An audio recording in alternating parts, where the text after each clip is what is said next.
I also want to thank Bill Pope, who was the judge for this show.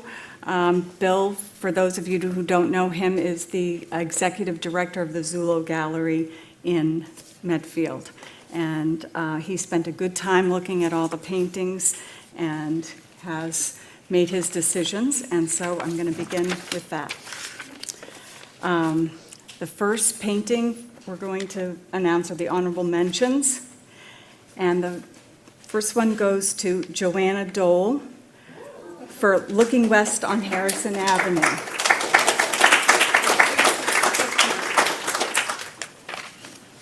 And the second honorable mention goes to Robert Savage for Boston Winter.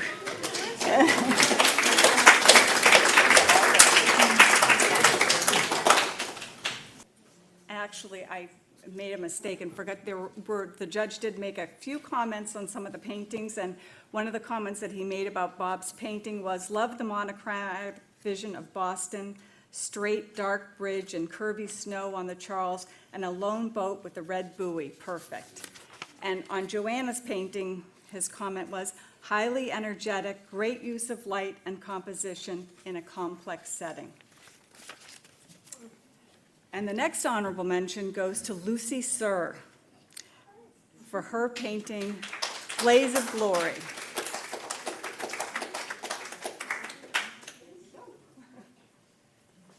Very, very successful representation of the power of a beautiful sunset. And the next honorable mention goes to Brian Wallenmeyer for Lemons with Pewter Pitcher. The judge's comment was classically beautiful.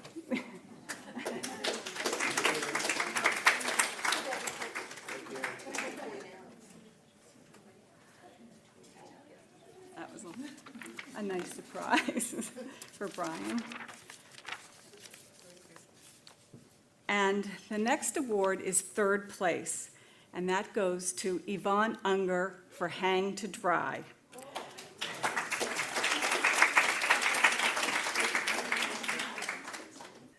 Sometimes a piece of art works extremely well because of its simplicity, and it captures exactly what it is. So it is with this piece of art, a long vertical piece of a plain towel with red stripes, bits of light, and a shadow against a wood grain wall, aided in its success by the unique shiny resin finish over watercolor paints. And second place goes to Lori Mehta for Grasp the Nettle.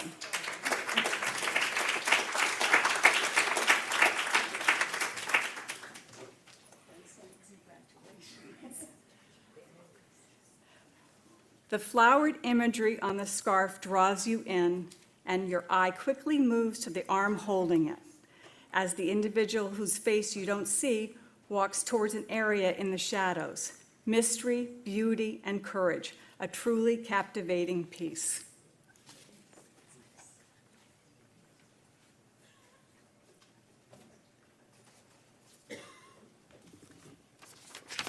And first place goes to Deborah Friedman for Basic Trio. Beautiful composition and a peaceful quality created by balancing stones, each rendered uniquely with very skillful use of color shading and attention to detail without being coldly realistic.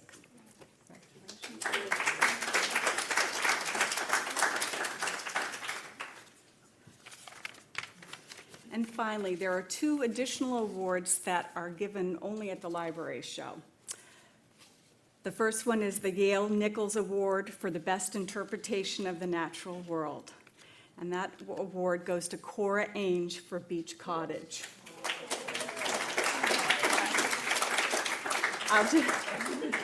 The judge's comment was, I love the quiet cottage surrounded by the vastness of gray sky, sitting on the marshy grass with the setting sun washing on one side in light and the sea a sliver of darkness under the last remnants of daylight with a few quiet breaking waves. A beautiful, wondrous natural world.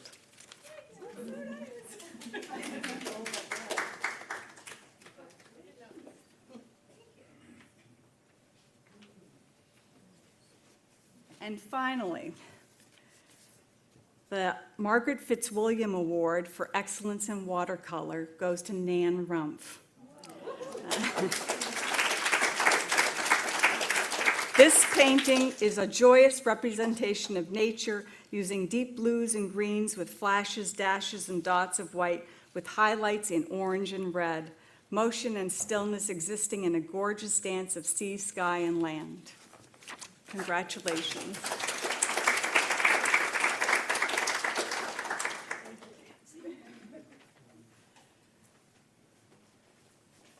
So we'll have a nice round of applause for all our award winners.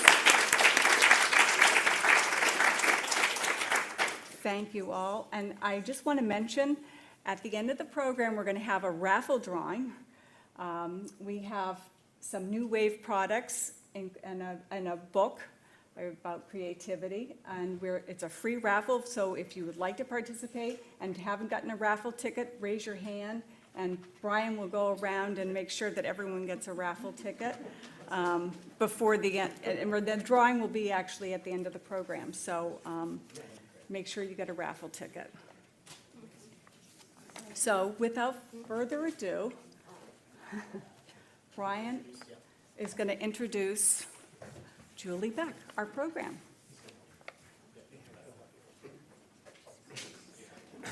So I'm going to use the microphone so I don't get yelled at. For those of you who I haven't had the chance to meet, I'm Brian Wallenmeyer.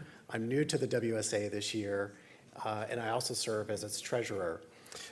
So it's a wonderful opportunity for me, and I'm absolutely thrilled to be able to introduce one of my all-time favorite artists who's local to the area, and really an inspiration for me as a still life artist that I'm trying to be, and that's Julie Beck. So I know that in her talk and demonstration today, Julie is going to share a lot of humor and awesome anecdotes about her journey from when she really started as a self-taught painter and then has become the world-class artist that she is today. In addition to fine art, she's also the assistant director of the Academy of Realistic Art in Boston. And I'm so thrilled to have you here today, Julie. So welcome, Julie Beck.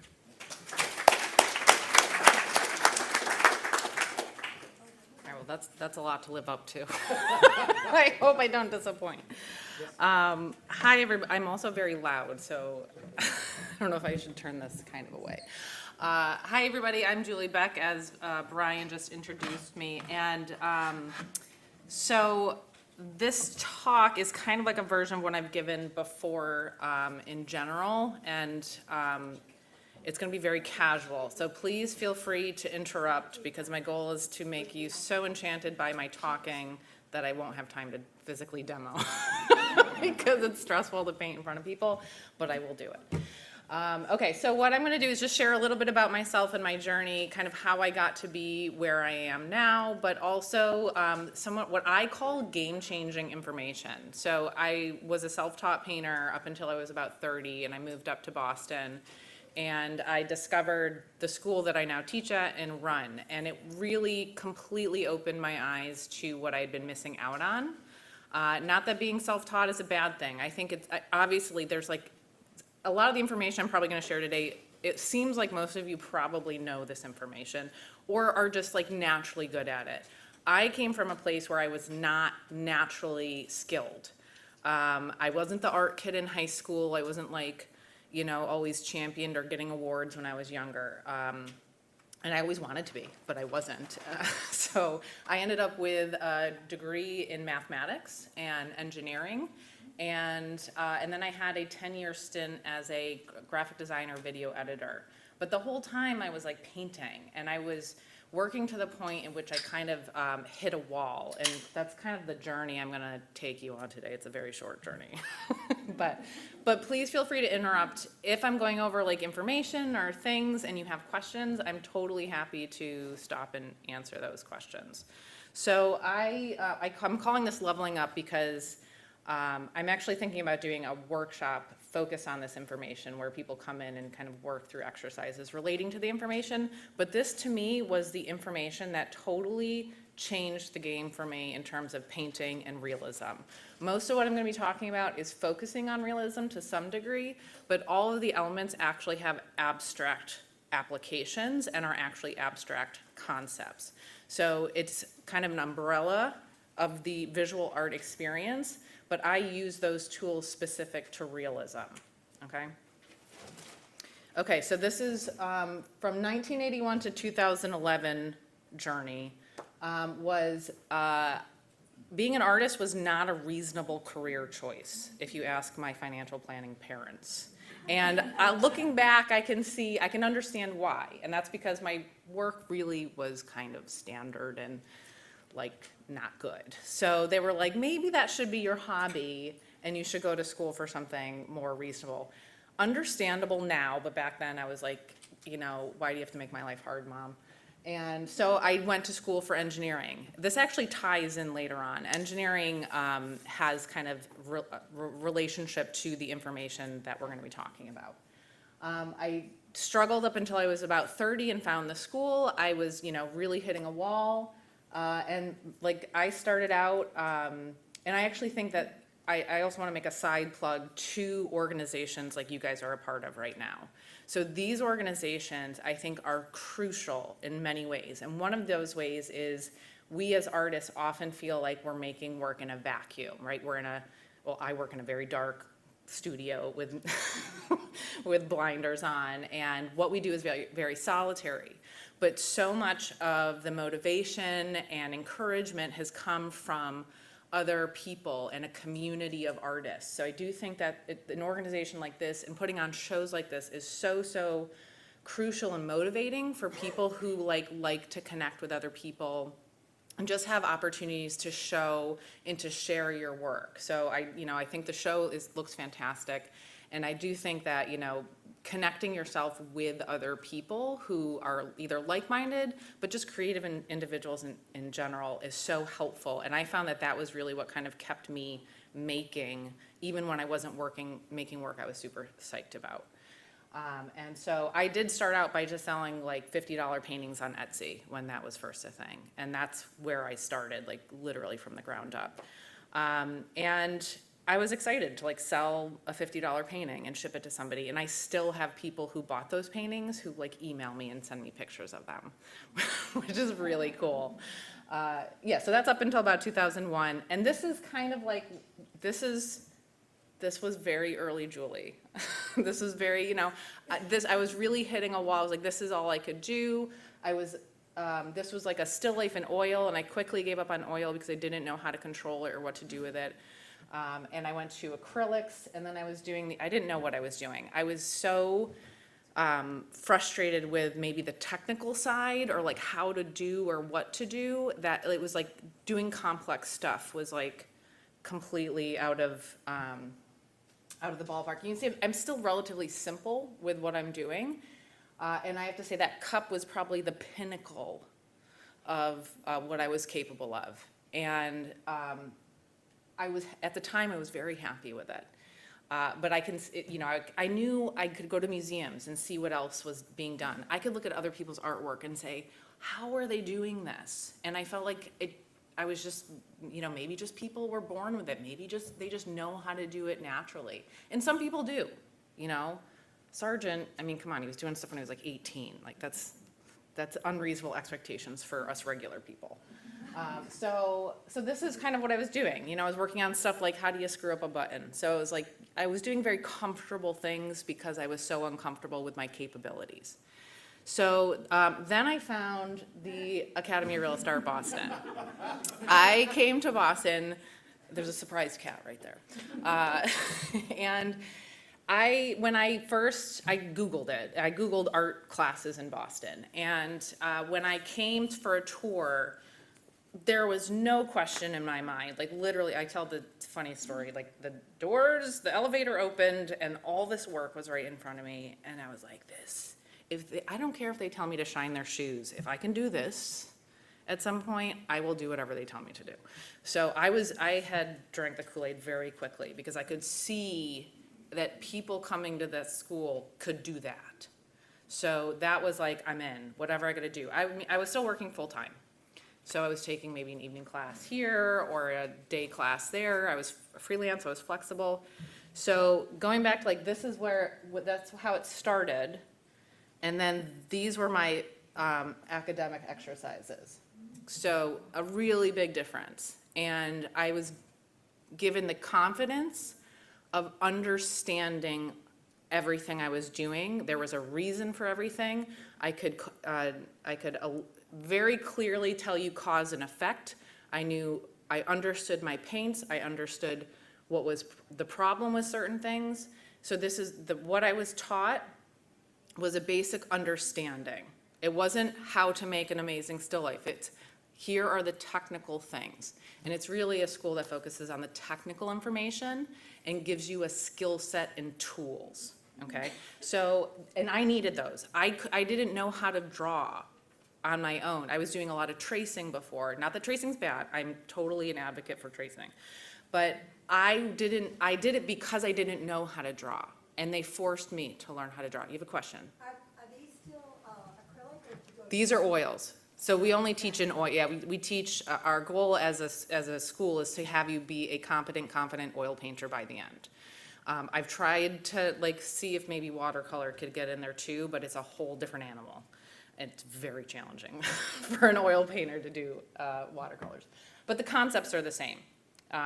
So these are all oils. I switched to oils very quickly after I started there doing the drawing program, and so that's another really huge thing that we emphasize is you master drawing, you have to finish the drawing program before you go to painting, and that's because everything we do as painters is really grounded in drawing principles as realists.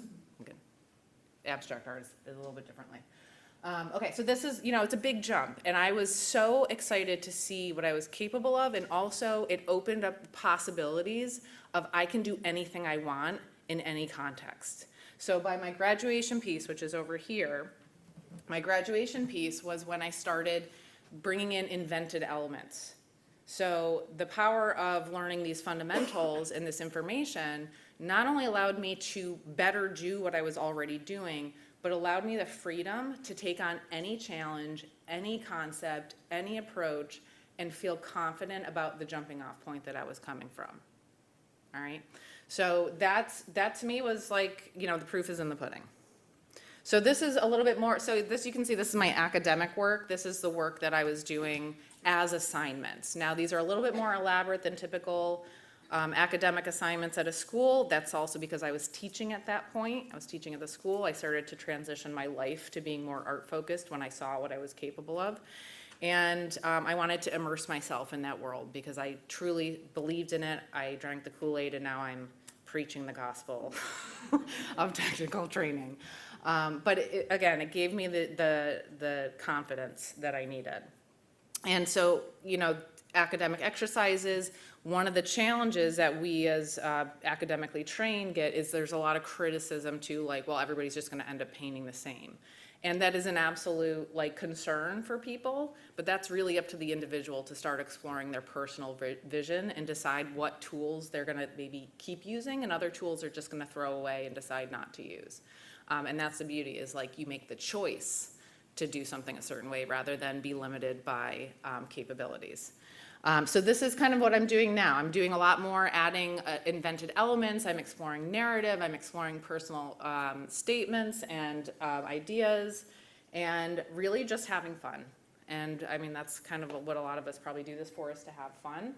And as much as it can also be extremely stressful and frustrating, there's something so gratifying about doing it and that we are kind of driven and have to do it. And so I'm very lucky to not only be still teaching those fundamentals, which keeps me sharp and fresh, but it keeps me connected to a community of people who are also trying really hard and really passionate about the same things. So this is a little bit more of my personal work. And then I also do figures and portraits. And they're very different. They're not as academic. This one was done actually with a palette knife. I was a little inspired by Lori with that work. I was working some palette knife, being a little bit simpler and plainer, but then more rendered in the face. And also with Ibrahim, I was pushing different textures, using the tone of the canvas for the collar, exploring how those different materials were, being used with the paint, and exploring the paint itself as an aspect of the actual painting. So my paintings are not only an exploration of like myself and the connection in the world and the objects in front of me, but it's also an exploration of the paint itself and really understanding my relationship to it, its relationship to our craft and things like that. So my portraits tend to be few and far between. I don't feel as confident. I feel like I'm not a great portrait painter. I just mostly do it when I feel that I am driven to do it because of a certain either social commentary reaction or an experiment of some kind. I mostly lean towards still life because they don't move. You have a question? What was that? The size of that one is about 22 by 30. This one is 24 by 36. This one actually just won the gold medal at the Wethersfield Art Academy Realism Show, and it's also won the gold at the Guild of Boston Artists. You said you don't feel like you're I'm not, I feel like I'm a better still life painter. I mean, the portraits I think are okay. I think there's other people who are much better portrait artists who do really amazing conceptual ideas with portraits. Mine tend to be a little bit, I feel, stiff. I'm still working on it. But they're, it just takes time and effort. I like the materials in it. The one on the right is a successful painting. The one on the left, I actually would tell you, is a not successful painting because it's, in terms of the concept of what I was exploring, I feel like it didn't quite hit the mark. Like the painting's fine and it's hanging in my house if anybody wants to come visit it. But it's, in terms of what I was trying to get out of it, like I felt like it fell short. I think compositionally I could change things. There's also some weird, okay, I'll tell you a funny story. We got all day, right? So it's hard to see in this picture, but in the picture, I'm wearing all black and I'm kind of like contrapposto, like, because when I paint, I like, and I'm like looking back, I'm kind of like shifted on one hip, and I'm wearing all black. So in the picture, and that's what I thought, that's what it's supposed to look like. But I sent this painting out to a group of friends, and this woman goes, "Julie, I didn't know that you had kids. That's so fun. Like, how do you do all this? How do you balance this?" And I'm like, she sent this to the wrong person because I don't have kids. And then I was like, she thinks I'm pregnant in that painting. So if you see like my hands like resting here, which it kind of makes it look like it's like that, and it's not, it's like that or something. So, and the kicker, I titled it, "The Heart Forms Long Before the Rib Cage." Which, I mean, I was just like asking for it at that point. So if I was gonna redo a self-portrait, I have additional ideas for self-portraits, but that one is like a failure. It's fine as a painting, but it's like, to me, not super successful. But yes, I considered myself more of a still life painter. So what was the size of the guy? That one's 24 by 36. That was probably the fastest I ever finished a painting ever because I was doing it I was judging a show called The Modern Male, and I figured I should have a piece for it, and I just kind of really. And you won the. Well, it ended up coming out, and people like it, so I'm happy with that. But that's the nice thing also about these award shows. I'm totally diverging off my original topic. But that's what I love about these award shows, especially as artists. Like it's not really a great idea to just rely on sales to like make a living. So I teach and I do the assistant director stuff. But entering like shows for some awards, like this painting is probably not gonna sell. Like who's gonna buy a painting of a person, right? Let's be honest, it's huge and it costs a lot of money. But if it wins an award here, an award there, like it actually helps to offset the fact that I'm making something I want to, and it's genuine, and it's gonna be the best painting it can be because I want to paint it. That kind of offsets the fact that I know it's probably never gonna sell, and it'll hang in my studio forever, which is fine. That's why I teach. Okay, I got really diverted. Any other questions? Yeah. Did you say you did that with a palette knife? I started it, my goal was to do the entire thing with a palette knife. And it got to the point where I was like, why am I doing this with just a palette knife? There's like it's like kind of a silly limitation. And actually, the big magic book that's on that that is on the raffle is a fabulous book, but another one that's also really inspirational is a book called Free Play, Improvisation in Life and Art. And one of the chapters is about limitations. And you can really spur some interesting creativity and creative problem solving when you give yourself a limitation.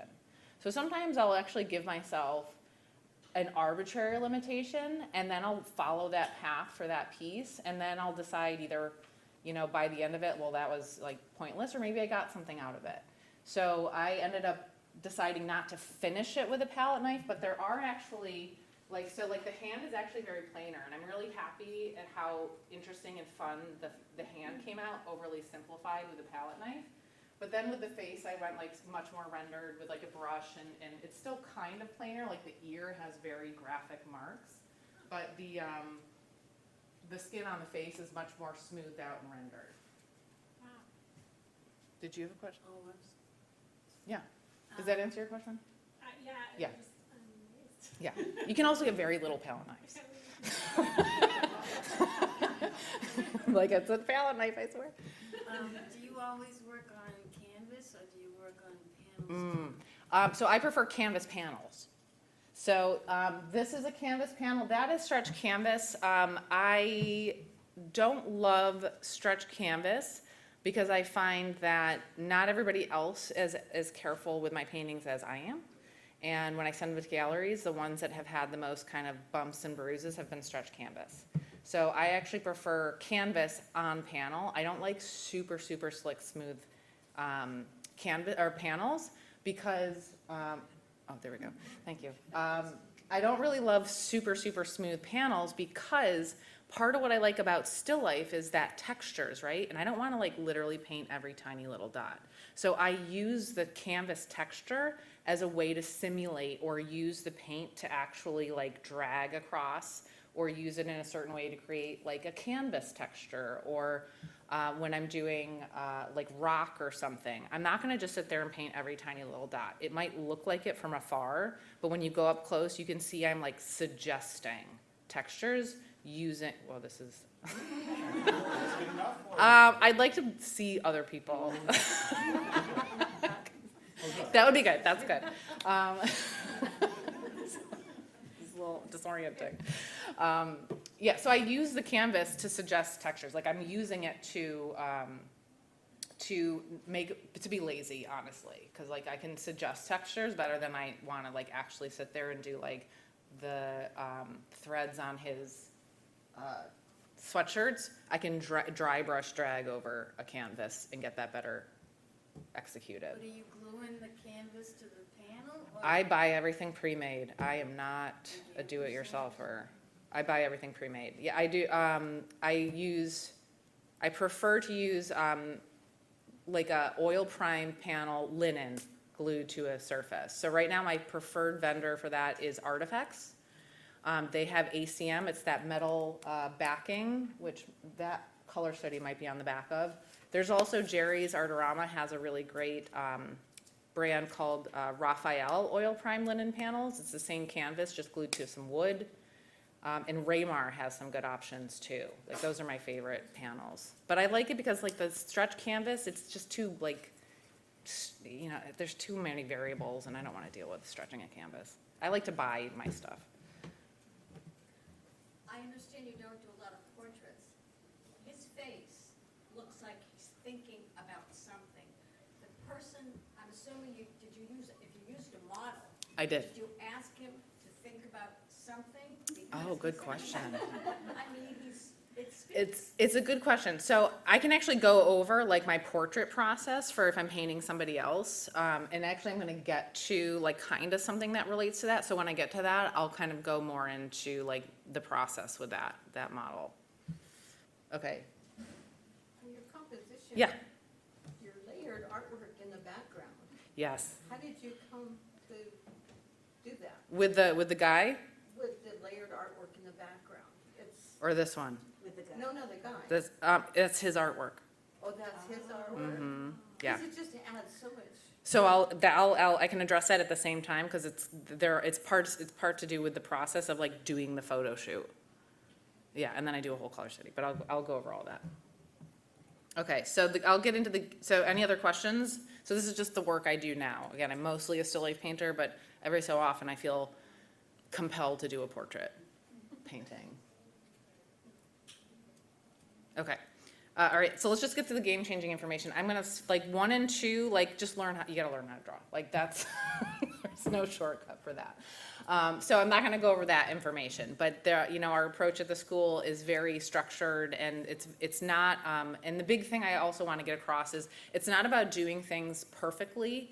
It's never about being like a perfect robot. What I learned, and what I think is the power of this information, is it allows for you to understand, make a mark, assess it, and correct it. Like, we become expert assessors and correctors. So everything is just about, like, being able to react to what has happened. So we're actual huge improvisers. And if you have a strong understanding of cause and effect and why things happen, you have a better way to create a solution to what's happening. Okay, so the learning how to draw is like a very obvious thing for realism. Basic information about oil paints, again, the chemistry. Now, I know some of you are oil painters, or some of you are watercolor artists, some of you are acrylic artists. So the oil painting information obviously is very specific to oil painting. I'm a big fan of oil painting. Acrylics, I think, can get there. Some people can do really amazing things with acrylics. And watercolors, I have no idea how you guys deal with that. That is very advanced thinking, in my opinion. So I'm mostly just gonna go over some, like, super game-changing information about value, edges, and colors, because those are the things that really blew my mind. They seem so obvious when somebody taught them to me, but it was like, how did I not know this stuff? So some of you guys might already be super familiar with all this stuff, but it was, to me, what I call game-changing information. Okay, so the first thing is value. Everything is about relationships. There is no objective truth in painting. There is no matching in painting. There's no exact correct in painting. What we do is we're trying to create a simulation of an experience of a relationship. And all of those, and so value especially is really about relationships. Nothing exists in a vacuum. The only reason one thing is defined is it's because it's just defined by the things around it or near it. So that's my definition of everything is about relationships. Both shapes, both value, all of these things, everything is about relationships. And there's no matching real life. I don't know if you guys have ever tried to capture a sunset, which some of you have done very well. It's like impossible to literally match what you're seeing. It's impossible to match real life. And when you try to match real life, you are always going to fall short. But what you can do is create an illusion of what you see in real life, an illusion of relationships. And by learning how to manipulate those, you can create illusions that you're capable of on your canvas more than what you actually are. So it's not possible to match in real life, and it's not necessary. Okay? So you're not a documenter, you're a poet. That's what somebody said to me, and I thought it was a really cool statement. Okay, so value, when I talk about value, I mean like light and dark. Again, this is gonna sound probably super basic to some of you. But when we talk about value, I talk about value range in terms of your medium and the lightest capability to your darkest capabilities. And we communicate about them in terms of a scale of 9, but it can be any arbitrary value. But just know that you have endpoints that you are capable of. Pencil is different than charcoal, is different than watercolor, which is different than oil paints. You have different vocabularies or endpoints of what you can say in each of those mediums. So real life is huge. Well, actually, the universe is like infrared, ultraviolet. What we see is smaller. What we're capable of is even smaller. So what we're trying to do is an interpretation. And value, if we only can say this, how do we simulate this? Right? So just understanding the capability of your medium. So every time I try a new medium, if I'm doing a colored pencil or something like that, I'm gonna see what my capabilities are in terms of value. Because value is really the driver of form and dimension. As a realist painter, it's incredibly important for me to be able to create something that feels like it has volume. Landscapes painters really need to be able to express distance. All of those are driven by value. Everything is driven by value in terms of depth, form, and dimension. So the value range of oil paints, your brightest bright is your white, that's all you have. And ivory black is your darkest dark, and I don't know what it is in watercolor. Acrylics are kind of similar, okay?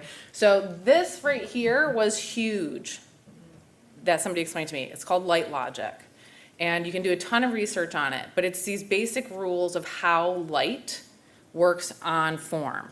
Now, the only reason we see anything is because light's bouncing off stuff and into our eyeballs, right?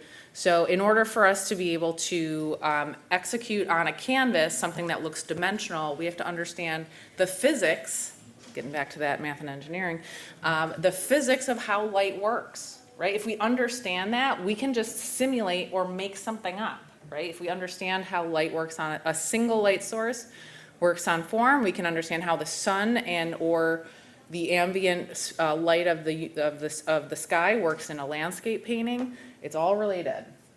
And so the big kind of check marks I try to make sure people understand is your light families have to be different than your shadow families. They can't compete. Okay, so you can't have the same value in shadows that you have in the lights, because that's going to communicate that light, that shadow information is sticking out and getting the original light source. Okay, so light families always have to stay separate from shadow families. So light logic is this set of rules. Light families, one value, and the shadow families of that same object have to be darker. I mean, that seems so obvious, but it was like, oh, instead of just trying to copy what I'm seeing, I understand what I'm seeing. Most of the time, we very, very easily fool ourselves. Our perception lies to us all the time, and that's because of the context. So oftentimes, if you look at that right here, this is called the reflected light because it's bouncing off something. So often, and I say this to even fourth year students, your reflected light is too light. And that's because you're fooled by all this darkness to thinking that this is light. It is not. It's very, very dark. But because it's surrounded by dark, your brain's like, make it light, don't make it light. Make it quiet, make it very dark. And so that's where it's always like checking in with yourself. Do my shadows read as a separate family as my lights? Your lightest and brightest needs to be the closest and facing, the plane facing the light source. It just has to be. Everything else has to dim because it's facing away, facing away, facing away. So when I talk about color studies later and we're talking about planar shifts, I have to communicate to the viewer that things are facing away from the light, so it's gonna get darker. Okay? These are just basic light logic rules. Just go home and Google it if you're not familiar with it. To me, it was like, duh, that makes so much sense. But until somebody, it's like, now you see it, now you can't unsee it. Why the term bedbug line? The bedbug line, also known as the terminator, that you might be familiar with that, or just where the light stops. That's because bedbugs want to stay in the shadow. So it's the hypothetical line that a bedbug would crawl across the form without hitting the light. So we call it the bedbug line because of that. And the bedbug line is really where, again, that light terminates. And what's really interesting is when we have people do these line drawings to start off their drawing, it's amazing how much dimension can be communicated in a really accurate edge of a shadow. That's like really, this is where the action happens. This is where it all happens. The lights are helpful, but it's really along that bedbug line. Okay, and you can find there's multiple resources online that are free that go into like more information about this. But this was something that was huge for me. So what I love about, so we do cast drawing at the school to understand these, and we work from life. And working from the flat is fine. And we do start out people doing what we call barg drawings, where you're replicating, you're kind of doing this copying thing, where you're trying to just get control of the medium. But once people move up to the physical casts, they have to take this complex dimensional object and figure out how to make a drawing that looks like it could pull right out of the page. And so by using value and that understanding of this information, what we can do is make sure that our brights up there at the top, the ones that are facing the light, like this is basically a sphere, right? Like it's a sphere with a bunch of stuff on it. So you can still take those same rules and make sure they apply. So anything down here has to be darker than that. Anything down here, any of the lights down here have to be darker than that, right? And anything in here, which even in real life, this may be brighter than some of our dark halftones, but we don't make it that. We have to artificially darken it in our painting for the viewer to read it. We have a compression, we have a translation, we have to make modifications to real life to make our painting look better. What is that? That's a Is that cat. a photo of? That's a the painting. past? That's a painting. That you did? That is a student painting. No, that's just one of my students. So when people reach painting in our program, they are in full control of understanding what things in terms of values. Because they've already mastered our drawing program, they've already done charcoal drawings like this. And so this painting is actually different than what it looked like in real life because we don't have all the language of real life in our paints. So we actually have to make modifications to what we're putting down so it actually looks more real, if that makes any sense. Okay, so there's so many, like all of this in here, even those lights in those eyes, all of this needs to read a shadow. This needs to be darker than even our darkest light. Okay, so those rules information, I still check in with that stuff on a regular basis. I'm painting. Is my shadow or my reflected lights getting out of control? Stepping back, looking, it's looking like it's sticking out. I gotta darken it. I'm reacting to what my visuals are telling me, and I'm always checking in with this information. This is really, this was game changing for me. This also allows for you to invent things. So if you know this and you want to put an artificial object or put two things in the same scene that weren't there, maybe you have a photo reference of a cool object and a photo reference of this in the same scene, you can simulate it because you know how light's going to act on a form in the same scene. Okay? Does those rules apply? I mean, it's lighter on top, but what about a nose that juts out? Does that same rule apply to a nose or a chin? Well, so if you're in a very small space, like a head, if you give a highlight here and a highlight here, they're gonna be like about the same. But if you talk about like figure drawing and you have a light, this needs to be lighter than that. Any Right. light on the foot needs to be darker than the light on the head. But If the you're talking nose like short, Could be. the nose could start to rival this, and you might equal it because of the compression. You don't have the same full language, so in order for it to work, you may need to like over brighten some of this stuff. But you were talking like a very short space. Right. If your head's down like this though, that plane's facing forward, not up. So the planar aspect is incredibly important. Yeah. Any questions about that? Okay, yes. Do you ever use a gradient scale to what, when you were pointing to that light color under his chin? You mean Or this- do you just the eyeball value the scale. value scale? Yeah. Yeah, sorry. Yeah, so everybody has to do a value scale of the Yeah. medium they're working in.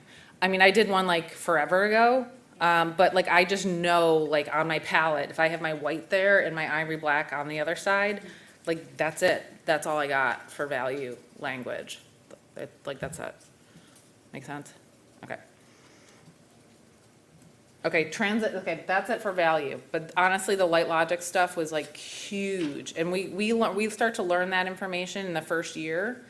And that was really one of the huge things that changed my understanding of trying to create realist art. And it was like, it was incredible. The next thing, my personal love is transitions and edges.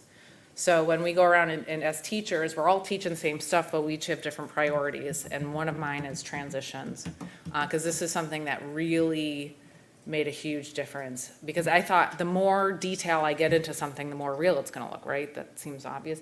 It's not. It's actually the complete opposite. It's the less you add in there, you can actually make it look more real. And so part of that is also about transitions and edges. Again, everything is about relationships, including transitions and edges. So when I talk about transitions and edges, it just means when we have one value and another value, how they meet. That's an edge or a transition. So kind of where those shadow shapes ended or the bedbug line, how that worked. I'm happy to also send this presentation to to everybody if that's helpful. So those hard to soft. So in the same way that we have super light lights and super dark darks, we also have super sharp sharps and super soft softs. And they all communicate things. So value is communicating the aspect to the light or the value family, and edges are communicating two different things. If it's a cast shadow, so like a cast shadow would be like my arm. If it's very close, it's going to be really sharp. The further away I get, it's going to get softer and softer. So cast shadows, it's usually better to do it like this, but if you have a cast shadow, something that's like interrupting the light source, the softer the edge of that shadow communicates distance from the thing casting it to where it's being cast onto. So you've got this language now that communicates distance, space, on a two-dimensional surface. The sharper it is, the closer the object. So if I have a shadow that's falling from my eyebrow down to here, very close, very sharp. If I have this, if I'm leaned over and my brow is casting a shadow down here, it needs to be incredibly soft. It communicates distance. In terms of form, it communicates how quickly something is turning. So a finger is going to have a tighter transition from dark to light than my wrist and my thigh, which is going to be much wider. So it's going to be a longer physical transition. So the transitions to me were really a game changer because as somebody who is self-taught, I kept trying to really hold on to those edges and really get it right and perfect. And the problem with that is you keep making sharper and sharper edges, which flatten things. So a sharp, sharp edge in a form communicates flatness. If a softer edge communicates it's starting to round, right? The darker the edge, it gets a little bit softer, and we're communicating depth and dimension. So if you have a super sharp edge, it communicates, I'm a piece of paper. If you have some softening to it, it's going to communicate that there's some rounding happening. So to me, edges and how values transition to one to the next are communicating everything you need to know about the form, about distance, about space.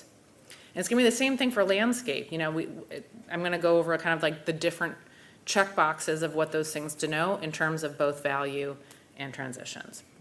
So here's an example of, this is a charcoal cast drawing. So here we have some really wonderful examples of super soft edges, almost lost, very low contrast, very soft edges, communicating distance from the brow, communicating distance from the brow. So same shadow, different softness levels because of the distance. Turning form softly versus this very sharp cast shadow edge. Very sharp cast shadow edge versus the form edge of the lip creates a rounding. Okay, those were like these little nuggets of loveliness that you have this range of language to communicate form and depth and dimension. So transitions and edges is my favorite thing to go through on everybody's project and say, that can be better, that can be better, that can be better. And it's usually soften this, soften this, soften this, because as wanting to be more and more correct, you get sharper and sharper. Once you gain the confidence to start losing edges and really push that lower contrast and lower and softer edges, you get a wide variety of visual experience on your drawings and paintings. Okay, and then the last thing, how am I doing on time? Am I going way too slow? It's 2:15. I don't know what that means. Okay, so color. Okay, color. And color is my favorite thing in the world to teach. I call myself a chroma junkie. I love color, and I love fresh, exciting, beautiful color. And I think you guys are doing, like, the work in here is just really lovely in terms of color. I'm not seeing muddy colors, which is very often to see in workshops and things like that. Color to me was something that I just loved, and I did get a lot of experience doing acrylic painting because I did a lot of struggling, but while you're doing that, you're like practicing just trying to mix colors. So again, everything's about relationships. So there's 3 measurable dimensions of color. And actually, Brian and I met in person at the Todd Casey workshop, and Todd Casey is another amazing artist who, he has a new book out, right? Is it the Color Handbook? Oil Painter's Color Handout, or Handbook, there you go. That's a great book, and we just got it in, and some of my students got it, and it's really good. So if you're looking for a book on color, there's 2 books I would recommend. One, Todd Casey actually has a couple books. All of his books are kind of phenomenal, and this one is no exception. He teaches color very, very, very, very much in line with the way that I teach color, so I can totally back it. What's his name? Todd Casey. He actually teaches at Mass Art, I think, and he also comes up from, he like lives in Connecticut and comes up here every so often. And we sometimes have we had a workshop with him last summer, and I'd like to have him back again because he's really good. He's written 2 books. He's written a couple of books. The newest one is the Oil Color Handbook, and then the one was just a painting book, right? The Art of Still Life. I thought the first one. By him also? Yeah, Todd Casey. Yeah, great guy. So if you're looking for like books about this, I would say look into Todd Casey's book. I think it's one of the most comprehensive and easy to understand books about color. There's a lot of competing thought about it, but I think that I like to do things super simple and logical, and I think Todd is a really great, like, accessible and easy to understand. Like, I don't like mumbo jumbo. I'm not like a word salad type of person. So there's basically 3 dimensions of color that you need to care about, and one of those is hue, one of those is value, one of those is chroma. Now value we already talked about earlier. Hue is the color family, and chroma is the intensity of the color, okay? Those 3 things are measurable. Like you can take a spectrometer and actually measure hue, value, chroma. Those are the only things you really need to care about in terms of understanding color mixing. And using those 3 dimensions, we have 3-dimensional color space, okay? And what we can do is actually use color space to be able to predict what's gonna happen and how to mix with. Now, I'm using oil paints. I'm assuming this is gonna be similar with watercolor, but watercolor has to deal with the fact that transparency is a thing that you're using. So that is much more challenging. But with oil painters and acrylic painters, for the most part, when I'm talking and teaching color, I want people to visualize 3-dimensional color space as kind of separate from painting and more about just color in general. So if we think about this 3D color space, I like to do this like 3D visualization. Like, it's not hard to visualize, but I am the center of the universe. Okay, so I'm the center and I'm like a grayscale, no color family. I'm just light to dark. Think of that 1 to 9, but like on end, and light to dark. So I'm the core neutral center, and then which direction I'm pointing in is the hue family. It's like the color, if I had a color wheel hat, it's the color family going around this way, and then how far out I reach is chroma.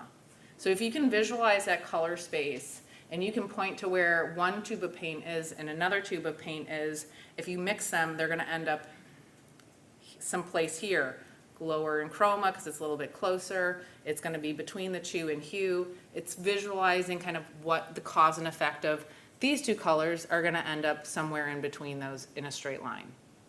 Does that make sense? So that's how I mean, that's a very, very simplified version. I do have a really fun color boot camp workshop coming up in the spring, and I teach a color lab on Tuesday evenings. And the color to me is something that most painters struggle with because they don't have a reliable and repeatable approach to mixing color. So I don't know if you have the question of like, how do you know how you're gonna mix that again?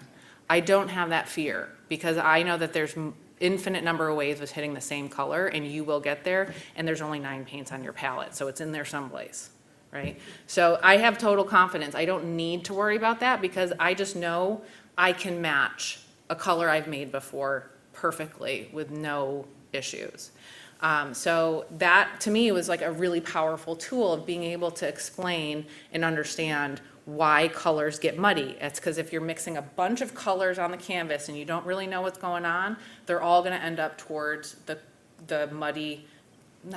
low chroma center, right? So if you're doing too much mixing on the canvas with oils, if you're doing too much mixing on the canvas across a broad range of colors and values, you're going to end up equalized in an average and low chroma, like lower intensity colors, and it's gonna get a little bit what people call muddy.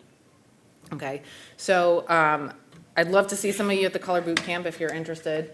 It's just a fun class, and what we do is go through a bunch of exercises targeting specific skill sets. Where is it? It's going to be at the Academy of Realist Art in Boston. We're about 2 blocks from South Station.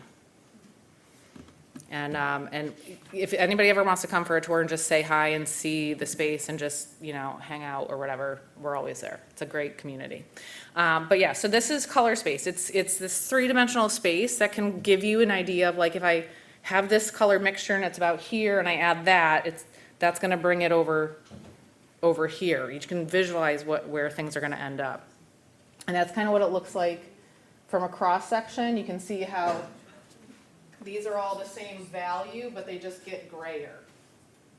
Those are the same value? Well, in the picture, they're probably not, but like in the actual color space. Okay. Whoever made this graphic, I took it off the internet. But so theoretically, these are all the same value, these are all the same value, and they just get lighter or darker, and they get more intense chroma-wise as they go out. This is like somebody took like a cake slice out of that. And then if you just took literal slices of the yellows capability look very different than the red capabilities, which look different than the blue capabilities. So if you've ever tried to get a very high chroma light blue or light red, it doesn't get as intense as you want it to. Those pink flowers, some of you know what I'm talking about. Or if you ever try to get a very high chroma dark yellow, it's impossible. It just doesn't exist. We can't do it. So in order for us to, think about color mixing, sometimes I say to people, look at all this capability in the lights of the yellows. So if you're ever trying to lighten a mixture, maybe white isn't the answer, maybe yellow could work without making it all kind of chalky, right? Or maybe if you want to darken something, try using a blue instead of a black. So using, it's not just black to darken and not just white to lighten. White and black are both very low chroma, and they like to pull things toward the center muddy land. Muddy is useful, but not when you don't want it. So I always tell people, like, what are some other options on our palette that we can use to change the hue, value, or chroma that we're looking to do? Okay? Any questions about that? It's very fast information, I know. And again, it's all about relationship. So this is the same color in that little box. It's the exact same color. But your perception tells you otherwise, and that's because one is surrounded by a complement and one is surrounded by similar hue families. So the other book I'm going to recommend very, very highly is Margaret Livingstone's Vision and Art, The Biology of Seeing. It explains why certain optical illusions happen, but it also reemphasizes why context and information is so important, is because we can change how something looks depending on what we surround it by. And then this is the same thing, A and B up here, one looks darker, one looks lighter. And but they're exactly the same, and that's because what they're surrounded by. This is a pretty common optical illusion. Don't move it. What was that? Don't move your Oh. slide yet. Okay. Margaret Livingstone. It's a great book. The first part's a little dry, like technical rods and cones stuff, but it's really interesting. I have not. I'm also very bad at art history, so if this is somebody I should know, you should let me know. Okay, so using all those 3 things, those kind of what I call game-changing information as tools, there's ways we can use it both as landscape painters, as still life painters, as portrait painters, as abstract painters. Okay, and one of those is things that pull forward in physical space and or call attention. So we are also biological human beings. Our brains are programmed to like pay attention to things. So we always look for patterns. High value contrast. So if we're out in the wild and there's like a dangerous animal, they're usually patterned very differently. We're like programmed to look for like intense contrast. So we, high value contrast, light and dark right next to each other, really intense. That's gonna pull forward and it's gonna pull our attention very quickly. So as a director of your oil painting or visual image, as a director or somebody who's trying to like create an experience, use these as your tools. You want to call attention to an area, make it high contrast, make it sharp, and make it very high chroma, right? So those three things tend to pull forward in space, call attention, and create focus. And conversely, things that you want to fall into the distance, to create maybe a space where the eye just moves across uninterrupted, you're going to look for low value contrast, you're going to look for low chroma, and you're going to look for soft edges. So landscape painters, you probably already know this with the atmospheric perspective, and those mountains in the distance need to be grayer and softer and quieter and more in line with the sky. So that creates this really deep space by using both values, edges and color, okay? Okay, and so this is just an example of a portion of my painting that I'm using all of those things. So I'm intentionally making sure that this is softer back here. I'm dropping contrast between these two spaces and making sure this is a soft edge, whereas I want to sharpen up here to pull forward, high contrast, creating distance, sharp up here, soft down here, creates distance from here to here. I want to make sure that, you know, this is kind of low contrast. I don't want these two to be like too bright, like a little bit of attention, but I want this to almost go into the distance, the shadow with the shadow side of the book. I want that all to kind of, your eye to just move across it. I'm designing the visual experience. And when I'm setting up, I could be setting up for a full month because I'm looking for things like this. Where can I create abstract shapes? Where can I create values that do a certain thing? And, you know, designing it in that way. That's the lower side of a turtle? Yes, yes it is. This was a book, or a painting I called Duck in Color. And these are actually Munsell chips, so this is actually a very fitting painting to use, because as I'm talking about everything is relationships, the concept behind this painting was about relativity. And when I teach color, we talk about color in relationship to each other. You know, the Munsell kind of notation is, you know, uses these little boxes, and they're all, you know, they just show that color space, that color space slices. But I just used it as a way to also talk about, like, part of the concept was, you know, how do we define ourselves in relationship to each other as people? You know, do we exist objectively without other people either around us or influencing us? Like, we are just within a society and within context with each other. So there's the relativity of, like, who you are with other people around, with this person around, you in this context, right? So just like color, we are in ourselves almost relative as well. So I was exploring that concept and kind of using the ducks as like a fill-in for like people. But you know, there's three different ducks, one's flat, all those lovely things. So this is kind of a painting focused on the fact that everything is actually relationships and not objective. Okay, so how much time do I have? Keep going. Okay. You guys can just leave when you're getting bored. I'll talk all night. Okay, so the best use of people's time, if people are like, I really just want to get better at oil painting, and this is my recommendation for oil painting, but I also think it is applicable to watercolor, just any type of artist, but color studies or value studies. So I say color studies, but I also mean value studies, which is devoid of color. But color studies, I think, are the best use of people's time to practice multiple things. One of them is just the ability to create subtle shifts in color. And so to be able to like speak quietly rather than having everything to be like really loud. And so that just really forces you to practice putting things in relationship to each other. But it also allows for you to practice using the mechanics of the medium in a low pressure situation.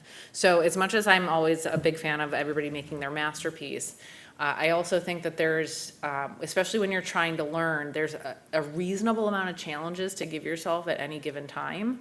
You know, we're not, you know, we have limitations. And so I have a hard time learning when I feel like overwhelmed with the different things that I have to juggle. So if you can take some of those things out of the game, and one of them is like doing master copy color studies. somebody already painted it before, this is not gonna be a masterpiece, I'm not gonna sell it for $1 bazillion, and nobody's gonna care about this. So at least do it to go through those mechanics of the material and to practice the color mixing. Just give yourself like whatever boundaries that allow for you to really focus and learn. And I think piling on too many challenges at once can be really overwhelming. So I think color studies are the best use of time because you'll see why. Let's talk about the portrait that we were talking about before. So this is a different portrait. This is my friend John. And when I do a portrait, I don't feel like paying somebody for like 800 hours. So if I have a model, I am going to hire them to come and do a photo shoot with me. And I'll take like 800 pictures of them and I'll Frankenstein Photoshop what I want. But before I do, so you can see here I'm working from a photograph that I've kind of Frankenstein together. I liked his face or his head in one area. I liked the shift of his shoulders in another and his arms in a different one. So I Photoshopped it together pretty roughly. That's where my background as a graphic designer was very helpful. So I Photoshopped it. I also Photoshopped that kind of graphic background behind him. And I'm working site size like we do at the school, working from a photograph. Now, photographs are huge compression monsters, okay? People in this day and age have an assumption that a photograph looks like reality. And most of you probably realize that is not the case.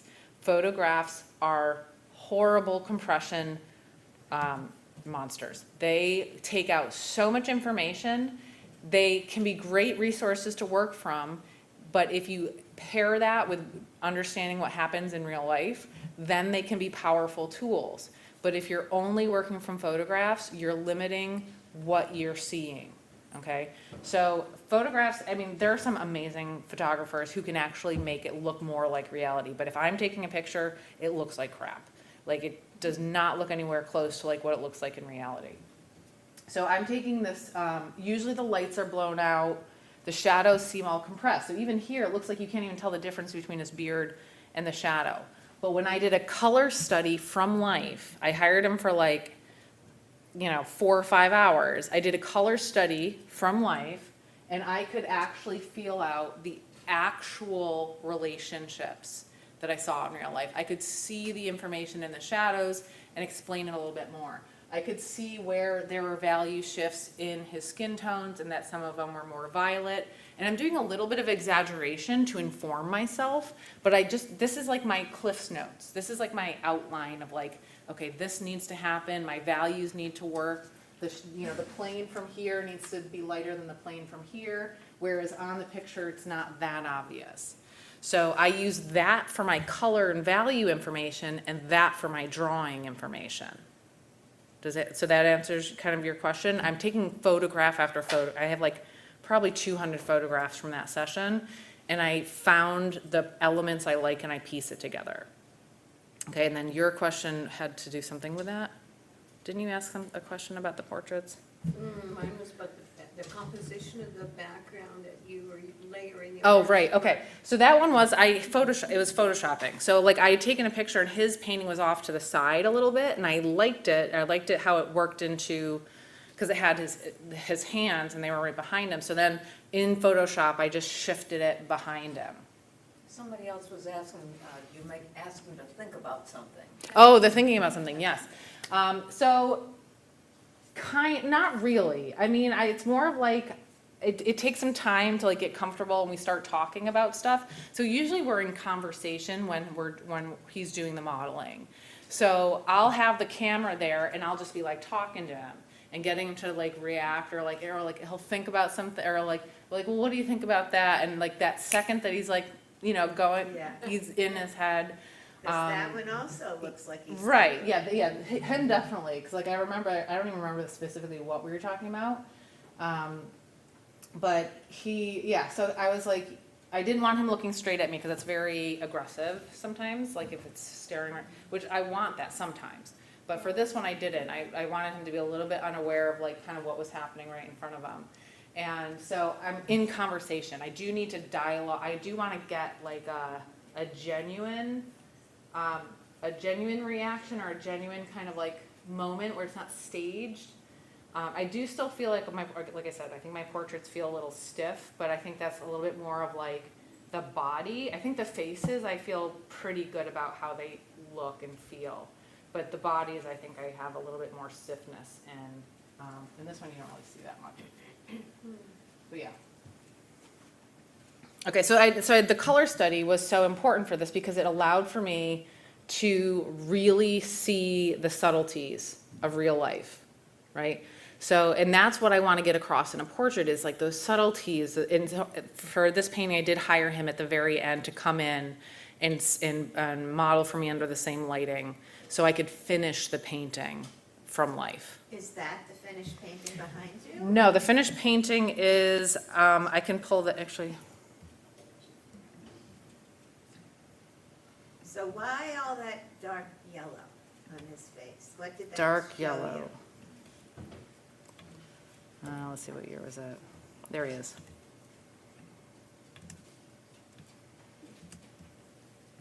So this is the final. Yeah.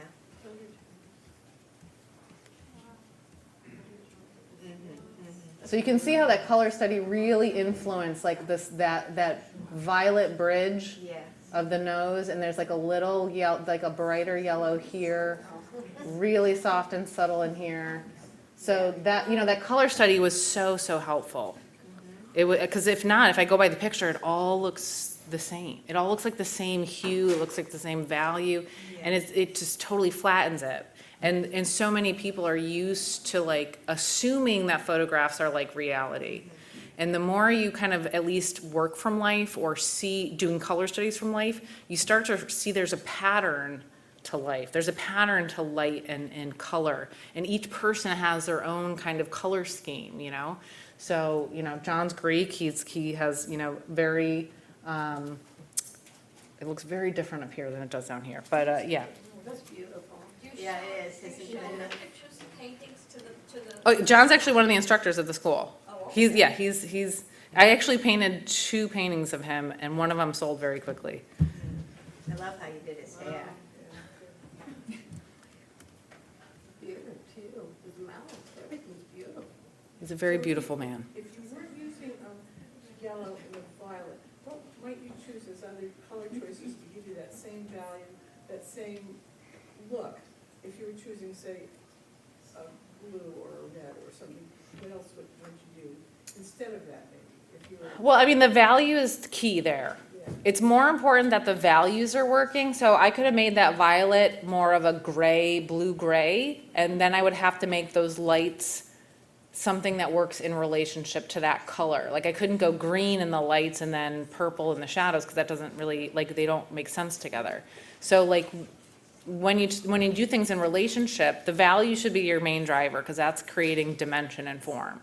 But you can make some pretty huge modifications with color, with hue family, but as long as the value is pretty much in line. But, again, I'm just trying to follow, I like what reality tells me. I usually try to take my lead from what I'm actually seeing in front of me, and then I can kind of do a jumping off of exaggerating certain things, or like definitely like the ears, like I'm super exaggerating the chroma in the ears. Like his ears are no way like that bright red, but that light coming through, I'm trying to get that like lively, fleshy feel to it.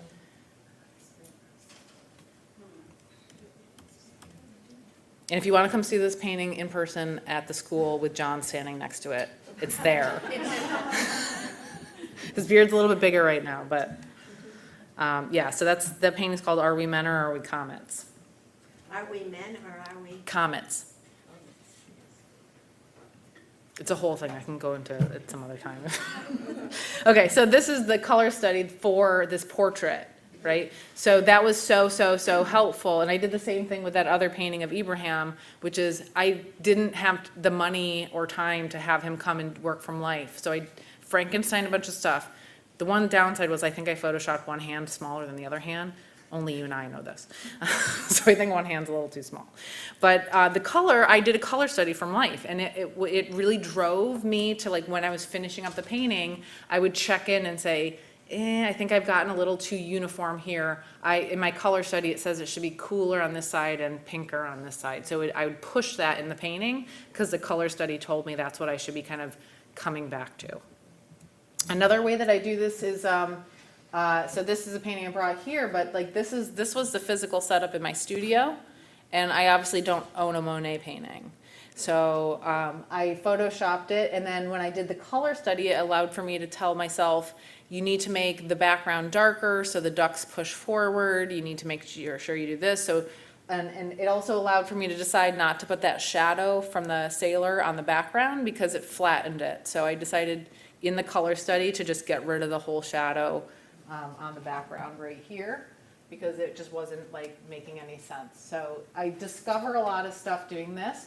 And this is also, believe it or not, I was not able to hire an elephant in my studio. So I actually, this is a Frankenstein elephant with Frankenstein crows.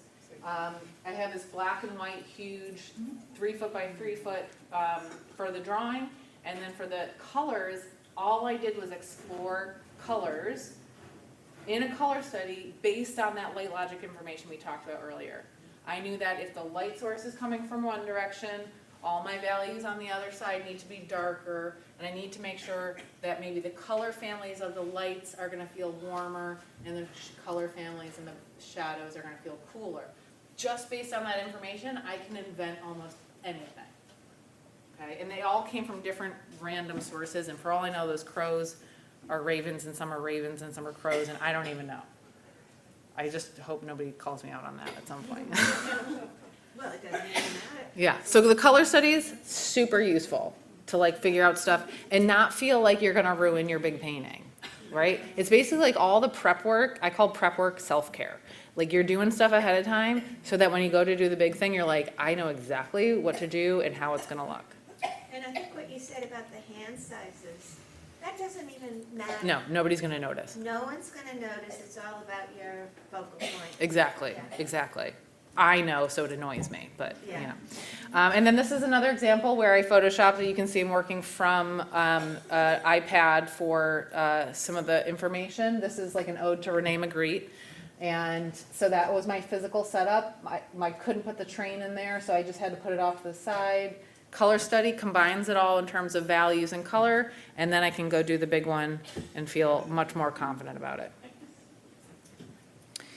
So doing color studies from life, even if everything is right in front of me, again, we can't express everything we see in real life. We just don't have that capability. So this is like, how do I compress information? So that metal bell, you can't make that metal shine in white oil paint. So how do I compress the information so it still looks correct? And that's, a color study can help you do that. And then how I do a color study, so you got something right in front of you, it could be a reference, it could be real life, whatever. I just start with my darkest dark and my lightest light, and then I just build relationships off of those things, okay? So if you've ever used a plumb line, you know that you can make all these lovely decisions off that plumb line because that plumb line never changes. Just like your extreme light capabilities and your extreme dark capabilities, they will never change. So you can make really good decisions based like right next door to those things.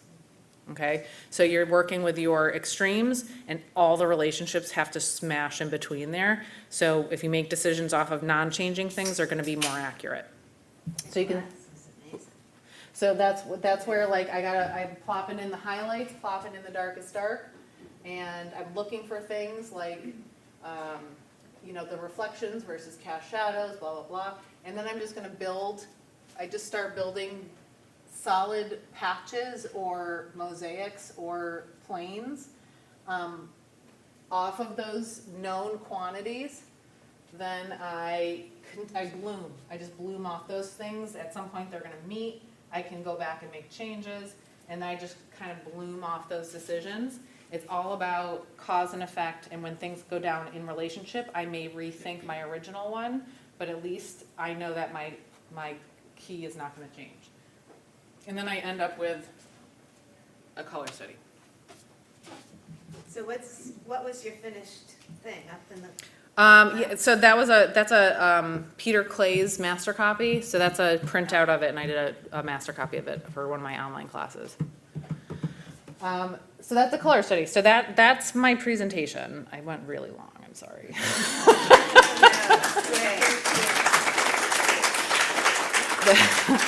And I was gonna do a demo, do we have time for that?